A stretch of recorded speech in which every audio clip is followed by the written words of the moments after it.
Scattered across this nation, there are places abandoned, boarded up, mysterious.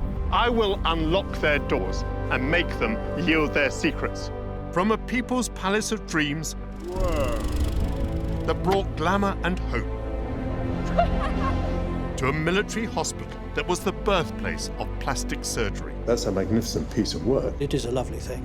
This defies all preconceptions and prejudices. He'd never done that operation before. Firing. To a vast Soviet war machine that brought us to the brink of World War III. Submarine warfare is hide and seek. This is just bristling with torpedoes. One after another could be fired. I've realized today how chillingly close we were to annihilation. To the beginning of the great British seaside resort. It's all eerily silent now.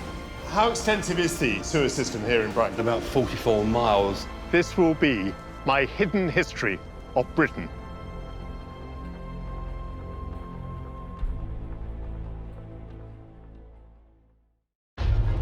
It was going to be a normal day, but that's before your house caught fire, or you ploughed into a pile-up on the motorway, or got embroiled in a riot. And then the emergency services had to cut you free or lead you to safety. And now you owe your life to someone that you'd never even met.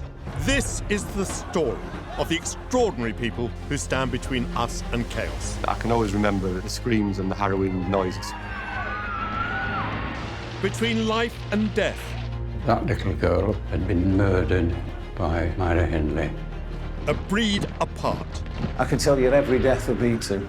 What motivates these men and women to rush into danger when the rest of us are running away? We tried to calm people down. We knew it was going to be sad. To step in when our society tears itself apart. The next thing is we got bricks and bottles coming towards us. Inside this building, I'll uncover the hidden history of our emergency services. Cells. This is where inquests were held into unexplained deaths. What kind of people are these brave rescuers? I hope to find the answers in this abandoned fire station.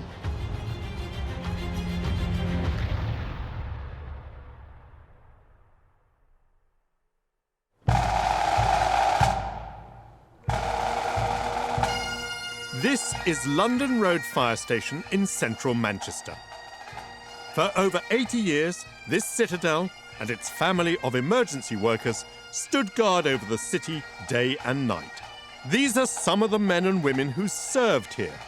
It's the last time they'll gather in this iconic building before it's redeveloped into luxury flats and offices. Quite emotional for me here. Yes. I'm the third generation who worked at this fire station. Third generation.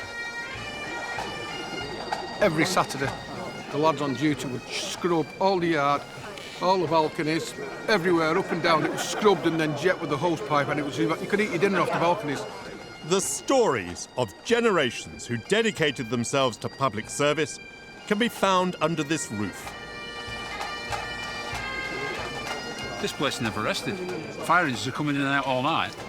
You know, and when they come in, they're not quiet. It's not a case of, shh, somebody's asleep.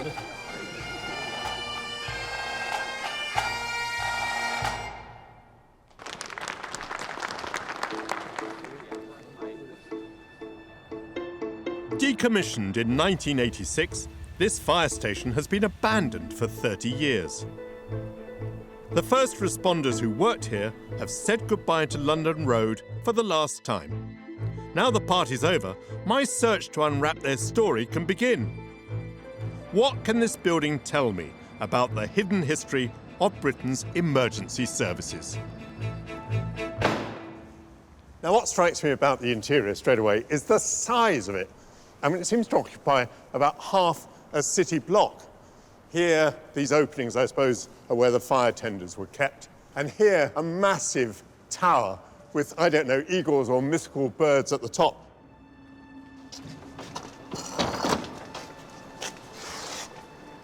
Oh! Look what I found. What a beautiful object. Someone's left a fire engine behind.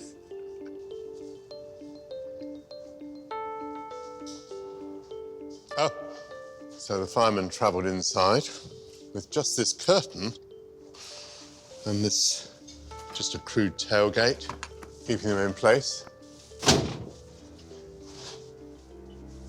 Completely crude. Absolutely basic. Can you imagine going to fight a fire in this thing? It must have been incredibly brave. The building has been mostly stripped of its contents, but I'm hoping that enough clues survive for me to uncover its story. Ah, the poles that the firefighters could have descended upon in the event of an emergency. Dance, anyone? These poles suggest that I'm in the main fire engine room. I have an architect's drawing of the building, and here indeed are the bays where I am presently. Yes, appliance bays. And somewhere a photograph of that. So that looks a fire car, but with an appliance in the background. And here, a fine set of fire engines all lined up, looking very shiny. Britain's first fire brigades were set up by private insurance companies. The problem was that if a fire broke out in an uninsured building, it would be left to burn. In the 19th century, a series of deadly blazes across the country prompted cities to form their own brigades. Manchester built this station in 1906.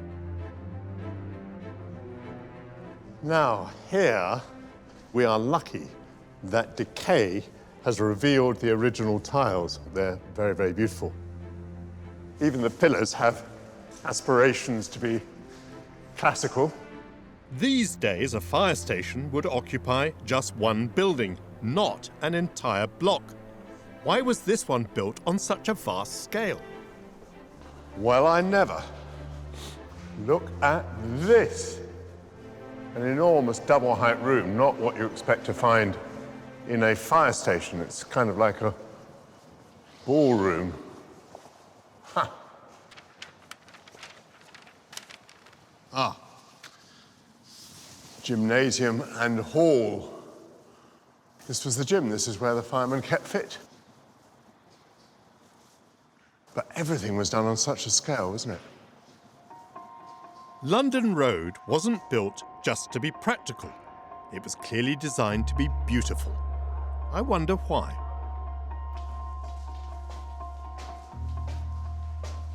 The lovely tiles seem to run everywhere. And in contrast to many abandoned sites, natural light pours into this building.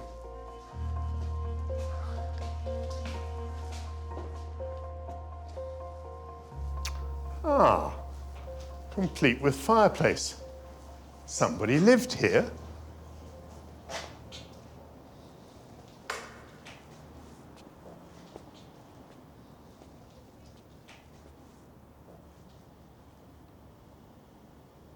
This was the kids' room. If there was any doubt that this was a children's room, here's a clue that will drum it into me.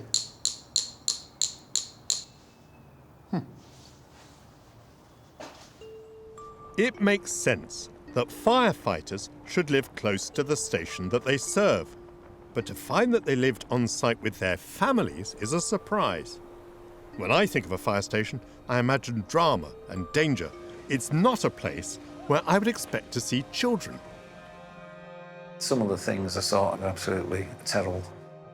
Retired firefighters Barry Pestle and Mike Berry will help me to understand what it was like to grow up in a fire station. Hello. Hello, Michael. Welcome to our lovely abode.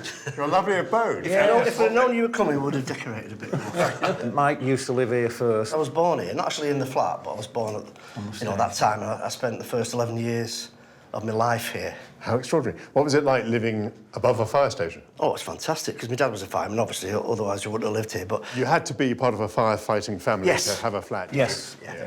Yeah, it was great. And it was like a little community, it was like a village, you know, like everybody looked after each other, and there was loads of kids. Yeah. You know, there was kids almost in every flat. Do you normally have accommodation attached to a fire station like that? In the older days, certainly. Flats were provided for 32 firemen and their families at London Road.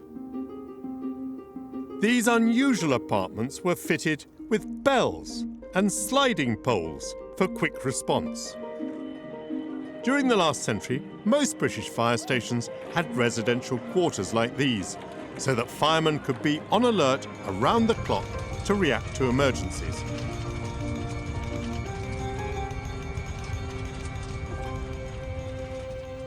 Did you have to take great care? Because, I mean, obviously the appliances could come roaring out at any minute. Yeah, we wasn't allowed on the yard between the certain times. The recruits used to train on that yard every day. Because every time the appliances went out, the gates would be open and the gates would be shut, and you've seen the size of them. Noisy, yeah. So we used to wake you up, shake the bed. They were very, very close, the families. The kids would play on the wide balcony. Yeah. Football, cricket. Ball going over the onto the yard and shouting at firemen, "Throw me ball back," you know, that sort of thing. Which they would do. They were very good to us. Yeah. Following the family tradition, Mike and Barry went on to become firemen and served here at London Road.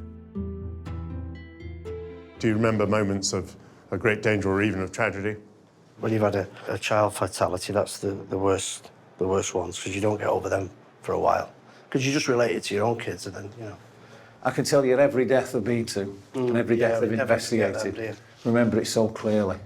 I'm getting a sense of a distinctive community of tight-knit families where death and danger were never far away. That's the hose tower there. Sometimes if the firemen left this building open, you have to go out to a fire call, they forget to lock it, you know, because they were rushing. And I'd go up there as a kid, right up to the top, and there's a drop there of over 100 foot. Oh, my goodness. Because that's where they used to dry the hose after they'd washed it. Is that what it was designed for? That's what it was designed for, yeah, just a hose tower. I would have thought that a fire station would be a pretty testosterone-filled place, kind of strictly men only.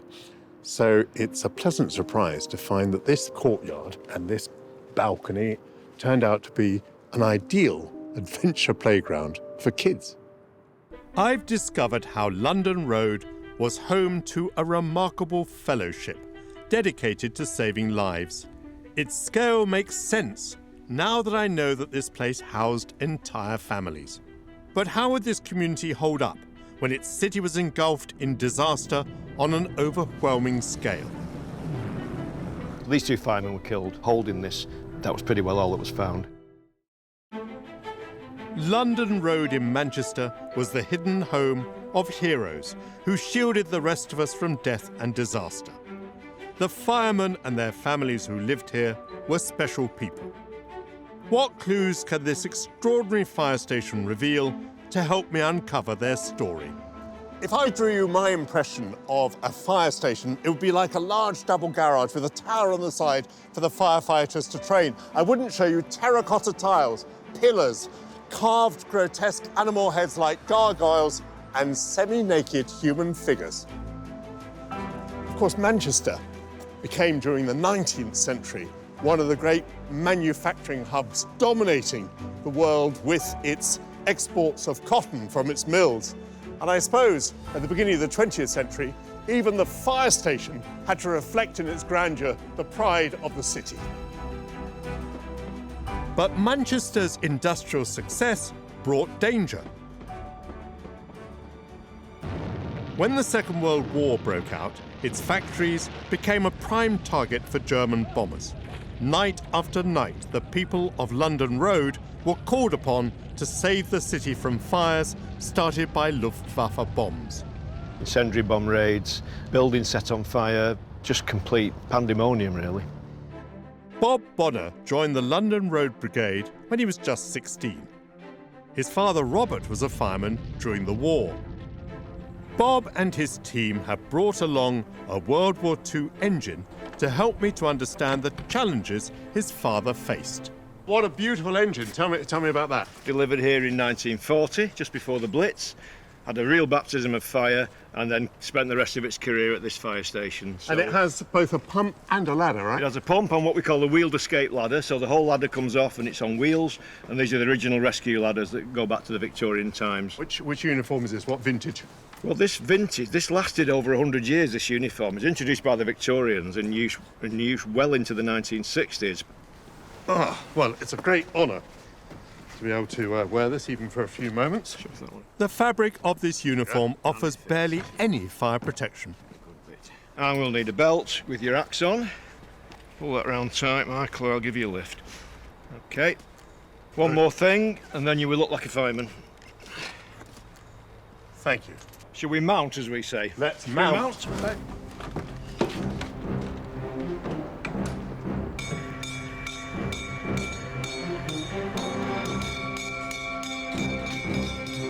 In those days, there was no formal training, and firemen learnt their skills on the job. But nothing could prepare them for the horrors of war. Just before Christmas 1941, the Luftwaffe delivered its most devastating raid yet. More than 400 tons of high explosives were dropped in just 2 nights, in what was known as the Christmas Blitz. What would Bob's father have been thinking as he headed into the blazing city? Depends very much, which seat you're sitting in. If you're in charge, you're thinking of all sorts of things and pre-planning. If you're the driver, you've got your own responsibilities. You're thinking about getting there the best way, getting your crew there safely, and what you might have to do yourself when you get there. So there's quite a lot goes through your mind in those 4 or 5 minutes. More than 600 civilians lost their lives during the bombings. But London Road was a bastion of hope, as its firemen fought inferno after inferno, night after night, to save the city from annihilation. How did the disaster of war touch the people who lived here? It had a massive impact on the fire service. First of all, it was expanded about 10 times with hundreds of volunteers. Once the air raids started in earnest, there was incendiary bomb raids, larger fires than they'd ever experienced. The Christmas Blitz of 1940 was the big one. 2 nights of severe bombing, December 22nd and 23rd. And in those 2 nights, most of the damage, most of the casualties occurred, the losses. And for the fire brigade, it was pandemonium. Have with me this is what we call a branch pipe, which is the bit that the fireman holds at the end of the hose. Yeah. 2 firemen in Old Trafford were directing this onto a fire where incendiary bombs had set a church alight. The Germans came back with a second air raid and dropped high explosive bombs on the fire. So these 2 firemen were killed, sadly. Roy Skelter and William Vera were holding this branch pipe when basically it was blown up, and sadly that was pretty well all that was found. It is very poignant. And it brings it home. Those were 2 of 30 Manchester firefighters who died in the Blitz. The loss of life must have been devastating, but the people of London Road soldiered on to protect the city. The Blitz reduced many streets in this city to smoking rubble, and there were numerous civilian casualties. Many firefighters died too, because in Manchester, as in the rest of Britain, this was their finest hour. The fire service emerged from this brutal war damaged but undefeated. Determined to learn from the tragedy, the profession in Britain was transformed. Equipment was standardized. Women joined the force. And for the first time, firefighters had to train rather than simply learn on the job.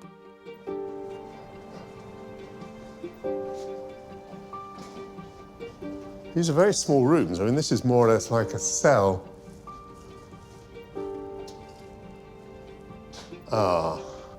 Communal bathrooms, communal lavatories. In 1948, just 3 years after the war, London Road founded the country's premier firefighting school. Recruits flocked from all over the world to gain from this fire station's hard-won expertise. I'm guessing that each of these little cells is actually single man's accommodation. The trainees reflected a changing Britain. People like Sam Smart, whose parents settled here from the Caribbean in the 1950s. I did 3 months training here, and we lived here. So, yeah, this has got a lot of memories for me. Sam served for 30 years as a firefighter, battling more than 9,000 blazes. Yep. He's going to give me a taste of a fireman's training. Get into these. This very heavy pair of trousers with braces. This uniform is a far cry from the last one I had on. Ready for training. Hello. How are you, pal? You all right? How do you find this kit? It's quite difficult to work in, isn't it? It can be, but once you get used to it, you'll be all right. And it does offer us some protection, does it? Yeah, it offers you a lot of protection. What do you remember about your training? One of the things we used to do, we used to have to do a height test. The instructor used to put an L and an R, the letter L and the letter R on the bottom of your feet. He'd then ask you to walk to the top of the tower. The 3 top windows, the ledge above it, you stand on the edge of the tower, like that's the edge of the tower there, and you couldn't go till he could see L and R at the bottom. Once he saw L and R at the bottom, you went. Were you scared? Yeah. Yeah. Yeah. I'm glad to hear that. Yeah. Yeah. Any fireman who tells you he's not scared is a liar. Firefighters need to work at extreme heights and in confined spaces while handling challenging and hazardous equipment. Wrangling the hose is a critical part of the job. So the first thing we're going to do is we'll get one of these. Now, there is a certain way of running them out, yeah? Yeah. If you hold it up like that, yeah, it'll unfold itself. Okay, great. Yeah? Let me try that. This is not light. Yeah, so if you just carry on walking in that direction, right, just hang on, hold it up, hold it up. There we go. Perfect, yeah? Yeah, it's unrolling itself. Right. And okay. You now want something to extinguish the fire, a branch. And as you can see, that branch will go in the end of that hose. Just goes in there, does it? Yeah. And you hear the click? That's it, clicked. You'll see clicked. now, we're going to be aiming for that corner of the building. Yes. Your stance is going to be with your left foot forward and your right foot back. Yeah? That's it. And where are you going to be? My stance is going to be behind you, same way. More power! Here we go. Right, so now you open it to what you want. Turn the end and you'll see what, yeah, go on, keep doing it and you'll see what you get. Yeah. Bit more power! This is a medium-sized hose, but it blasts hundreds of litres of water per minute. It takes all my strength to control it. If mishandled, the pressure could easily whip you into the air or off a ladder. Factor in flames, smoke, fumes, and panicking victims, and you begin to understand how extraordinary is a firefighter's expertise.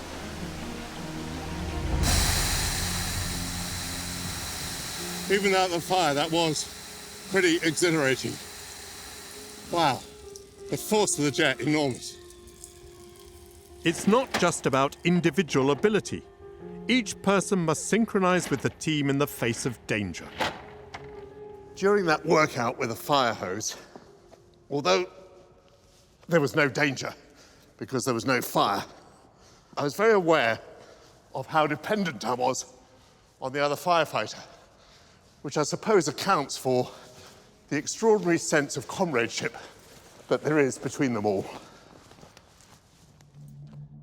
And they would need that to survive the worst horrors. I can see just about how you train a firefighter to brave the flames and fumes. But to encounter bodies in a burning building, how do you prepare for that? Pick the casualties up, place them into the sheets, folded them up. In 1979, 21-year-old Paul Miller came to train at London Road. Just 2 days after finishing his course, Manchester experienced its worst fire since World War II. I was part of the crews that attended the Woolworths incident. Tuesday, the 8th of May 1979, a taxi firm called 999 to report fumes coming from the Woolworths building. Crews arrived to find billowing smoke and people desperately calling for help from the windows. Around 500 were trapped inside, How bad did the Woolworth incident turn out to be? The officer in charge made it pumps 10 straight away. Meaning you needed 10 engines? 10 engines straight away. The deadly blaze swept through 6 floors of the department store. It was a baptism of fire for a man who'd just finished his training. You're conditioned to do exactly what you're told to do. And that's basically all I did. Was whatever the officer told me to do, I did. Straight away got the ladders off, where there was some ladies trapped in the wages room, and the windows actually had iron bars on, so they couldn't actually get out. I can always remember the screams and the harrowing noises they made. The chap cut the bars with a reciprocating saw to allow the women to be rescued.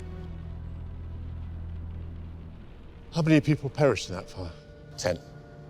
There was 10 fatals.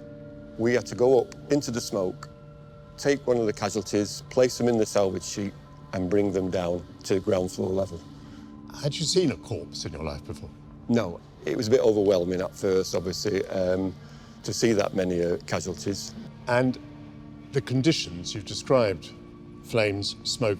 Yes, it was the fumes that actually killed the casualties. It wasn't fire-related death, it was toxic smoke.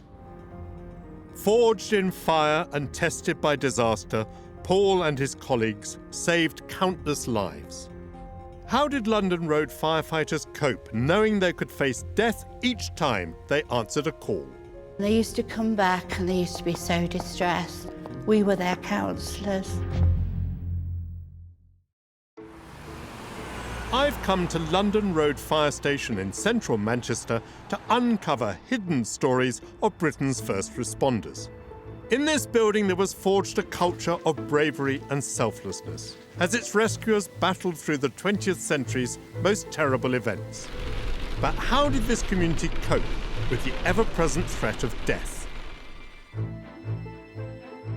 Linda Bonner, Gloria Gaffney, and Lynn Bairstow worked at London Road's nerve centre, the control room. There used to be 4 watches and 4 girls on each watch. And we used to work a 9-hour day shift and a 15-hour night shift. Well, I've watched, we were awake all the time. Yes. All the time. The firewomen took each emergency call and dispatched the fire engines. Some of the firefighters went and saw very distressing things. Yes. Had horrible experiences. Did you interact with them at all after that? Yes, we did. I remember one incident. It was the Christmas period, and there was a fire and fatalities with children. Children were brought out, I think there was 3. And that was awful because the fireman said that as he was carrying out, he had got children of a similar age at home. They used to come and sit. We used to give them tea, and they used to talk out their problems. They never used to take their problems home. We were their counsellors.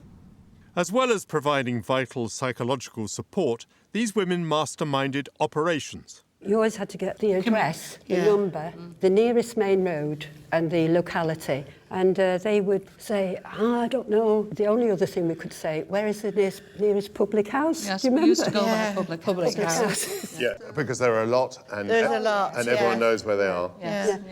You then had to keep in touch with the fire engines you'd turned out on the radio so you didn't lose them. You used to have a big board with a map on behind us, and we used to have to physically move pins that represented the fire engines. And when they got there, if it was a problem, it came back on the radio, persons reported, or if they wanted more pumps, make pumps 5, make pumps 8. Did you find this stressful? You've got someone obviously very stressed at the other end, very anxious. I mean, if we lost it, it would have been no good for anybody. No. If it's affected, I think that was the time to give up.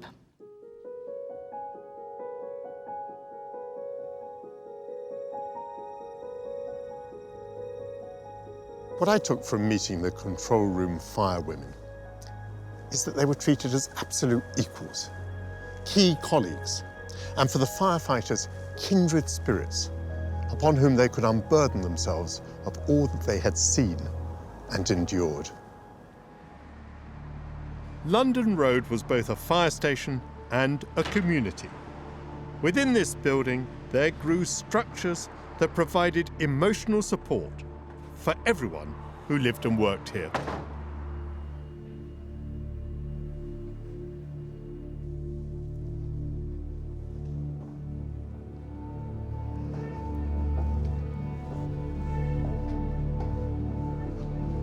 Because here, death was inescapably a part of life.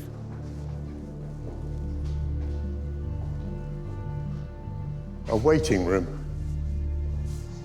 such as you would find in a railway station.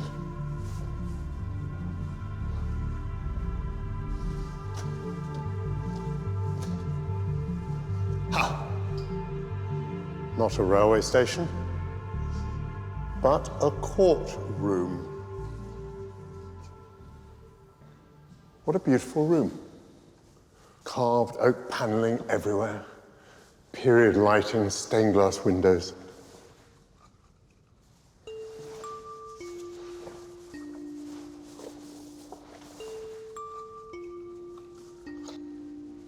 Lists of names. Deceased occupation needed, thanks. Deceased occupation. This is a coroner's court. This is a coroner's court. This is where inquests were held into unexplained deaths. And it sits in the same building as the fire service because, after all of them are macabrely linked. It makes sense that where there was unexplained or sudden death, there was a need to deliver justice.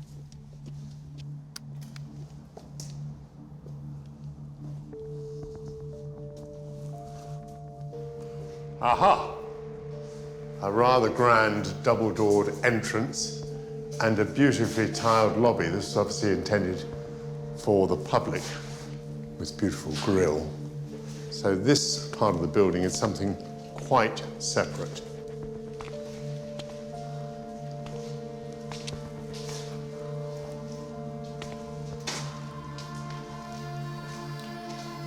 A service hatch. So obviously some bureaucratic transaction went on over here. Blackboard.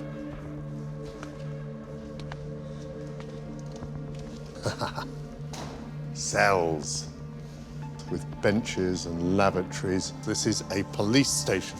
So the prisoners were brought here. They were registered, and up on the blackboard, they wrote the names of the people who were in the cells. I can understand why there would be a coroner's court in this building, but why a police station? The fire brigade and the police at one time were one under the watch committee. 89-year-old Dennis Wood served in the police for 25 years.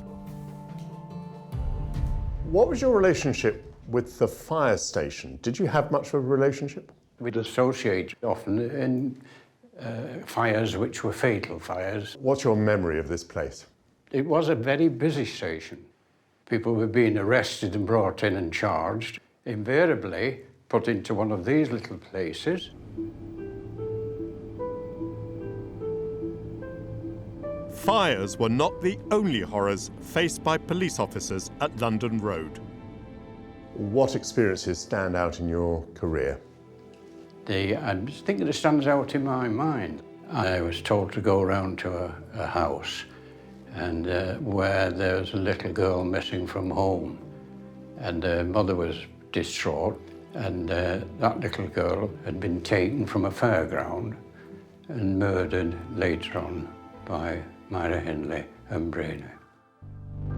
This police station covered Gorton, the area where Myra Hindley and Ian Brady committed their heinous crimes.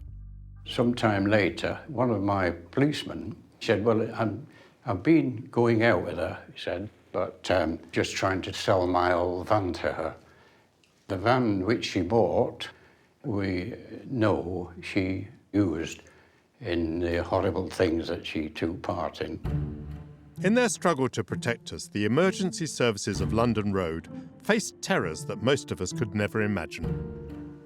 I read the horror on Dennis's face after all these years, of even a brush with the perpetrator of some of the most appalling murders ever committed. Hindley and Brady buried the bodies of the children that they murdered on Saddleworth Moor. 3 years later, the police from this station helped to bring them to justice. They were part of a network of officers patrolling the streets of Manchester to uncover the killers. Policing was all about the beat. You had to walk your beat. During his 30 years with the police, Mike McCulloch worked on the Manchester IRA bombing and the Harold Shipman murder case. Here we have London Road Station. There's the fire brigade. And here's your beat. This whole section here, you would have to cover. And you've got about an hour to do that. And you would start here, and you would work your way through, and every part of this you would know. So it's not a matter of walking the perimeter, it's Oh, a matter no. of walking through all the nooks and crannies. Oh yeah, it's a very, very difficult job, and it's also time-bound. So as you went along, you actually knew every building, you probably knew lots and lots of people. You would know all the people, you would know every building. You are the security system of every one of these buildings. Do you think it was an effective system? Yes, because a police officer was here. The public would know they are here. Run for the constable was an effective means. You know, you could find a constable, they would know where they were. So that worked. What kind of crimes were they having to investigate? This whole area, the warehouse, of course, warehouses bring goods, goods brings customers and thieves. So the police have got their work cut out. Just like London Road's firefighters, the police dedicated their lives to protecting us from danger. But in the 1980s, as social and political unrest swept the country, the emergency services would be brought into direct conflict with members of the public. No matter what goes on, you're in the middle, and you don't have any control over it. I've discovered the surprising story of the emergency teams who worked and lived in this hidden citadel. Proudly and bravely, they shielded us from death and disaster. But political upheaval and social unrest would bring the men and women of London Road into conflict with the people they protected. Unemployment in the 1980s helped to trigger riots in British cities. It was a bit surreal because we'd never been in that situation. Former London Road firefighter Albert Gilbert was caught up in the Moss Side riots. It was a bit eerie, to be honest with you, because got these shops with the windows put through them. We started fighting the fire, and a lad came along and said, "Oh, it's all kicking off. You better get out of here." Well, what do you mean? He said, there's hundreds of them sort of thing around at the police station. And he said, "I warned you, I told you." He said, "You better go." The next thing is we got bricks and bottles coming towards us. We had a brick put through the window of our fire appliance. And the lad, he went for the windscreen, but ill-judged because we were moving at some speed. Did firefighters have any kind of sympathy for the rioters, do you think? There was an empathy with them because there was this large amount of unemployment, and in particular with them, and you sort of went, yeah, it got to a boiling point. You've got the authorities, you've got the mob. Where's the fire brigade? In the middle. They've always been in the middle. No matter what goes on, you're in the middle, and you don't have any control over it. That's what you signed up to do: save life, save property, and render humanitarian services. And humanitarian services covered a multitude of sins, including riots. A new era for the fire service brought big changes. Large residential fire stations were replaced with smaller buildings in multiple locations. For almost a century, this building, and others like it, nurtured a culture of bravery and sacrifice.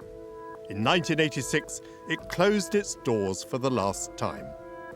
The grand era of this citadel of heroes was over.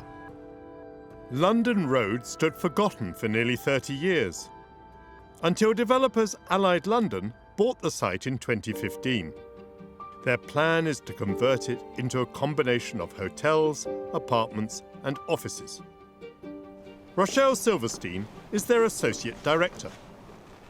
In future, when this is residential, when it's got restaurants, when it's got spas and all these things, and an old firefighter comes back, hopefully they will see how sort of lovingly we've restored it and we've taken our time over it. We are meticulously going around the building, documenting every single finish, every single window, to see what we can keep and what we can bring back to life.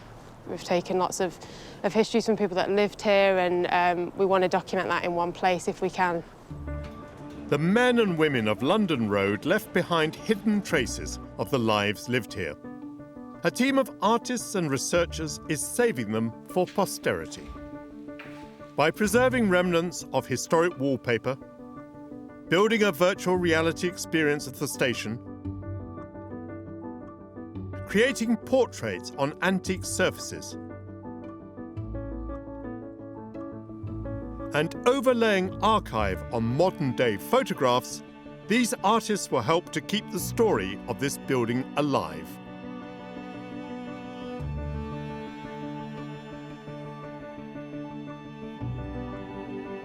Fragments of things, the trace of a signature, perhaps a little hairpin found on the floor. One of the artists taking part is Harriet Redfern. have you felt drawn to the building? Yes, definitely. My dad's a firefighter, so there's sort of that personal connection. I'm really interested in the signatures that I found around the fire station underneath the wallpapers. Harriet traces the graffiti that she's uncovered to create a glass sculpture. You can have a go if you like.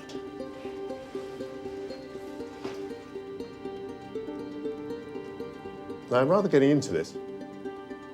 I'm going to start curving around here. Is that more or less right? Yeah.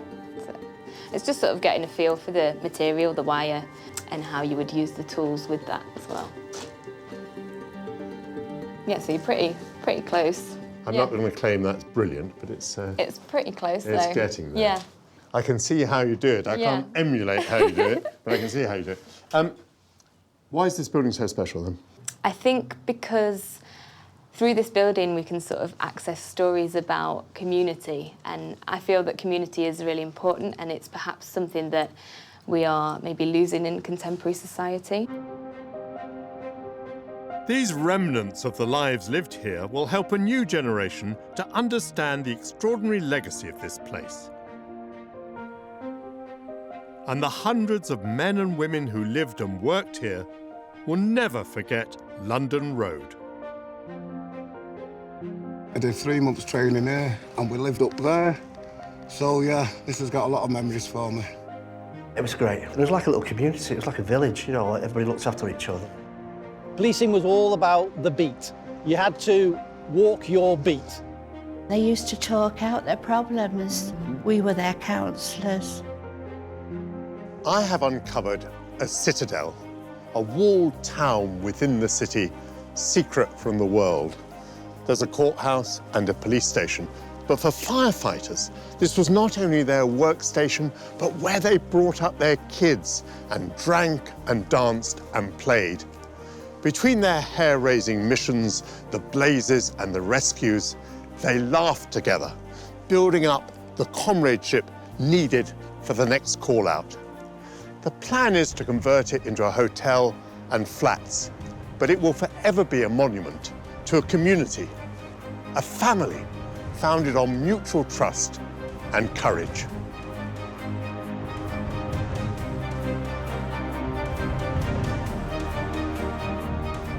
In the next programme, I'm prizing open the door of a top-secret stronghold from the Cold War. Ventilation in a gas attack. Whoever was coming here was coming to survive. To reveal the terrifying reality that faced Britain in a nuclear holocaust. This map is absolutely terrifying. And on this long-abandoned war machine, I'll discover how our Soviet enemy planned to annihilate us. This is just bristling with torpedoes. One after another could be fired. I've realised today how chillingly close we were to annihilation.